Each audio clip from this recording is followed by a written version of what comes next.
Joined by head coach Kevin Griffin of Eastern Mennonite University women's basketball. They were picked number 1 in this year's ODAC preseason poll.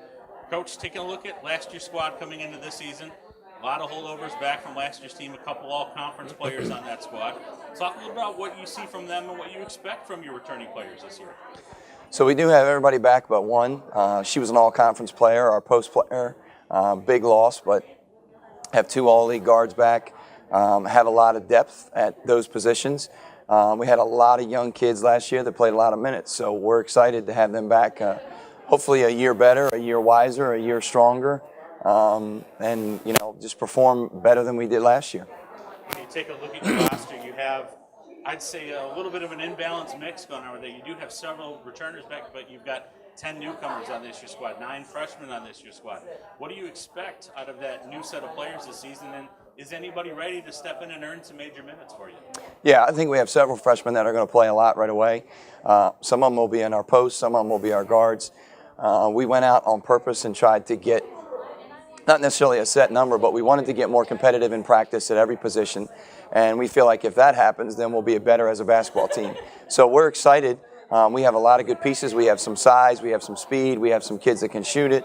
And so you mix that with the returning group that we got, and we feel like if we can stay healthy and get along, we'll be okay. Is there any difference, or what type of style do you expect to play with this year's squad, given that you're so deep? Are we going to see any kind of difference and change on the court this season? Not really. We've tried to play the same style every year. Obviously, we're not going to try to do stuff that, on certain years we don't have the capability of doing, but we've tried to press people, we've tried to run, tried to take, transition threes when they're there. So that's not really going to change. And in fact, if anything, we're hoping the depth allows our kids that do play to give them a little bit of a break so we're not quite as broken down at the end of the year and just, again, play the same speed, the same style, maybe a few less minutes for those returning kids. You mentioned the end of the year, and the past couple of years, the end of the year has looked like the same 2 teams in the ODAC championship game, Lynchburg and Guilford. They're playing for the title, differing results each of the past 2 years. And you look at a squad like Guilford, 5 of the last 6 years have been in the ODAC championship game. Are we in store for some more of the same this year, or do you see something a little different for the ODAC in 2017-18? Well, to me, until somebody beats Lynchburg, they're the champions. So I'm a little surprised at the preseason rankings, and they bring so many kids back.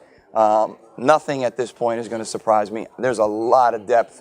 I mean, you go all the way through the teams. I think there's probably 10 of the 11 teams have 3 or more starters returning. So nothing.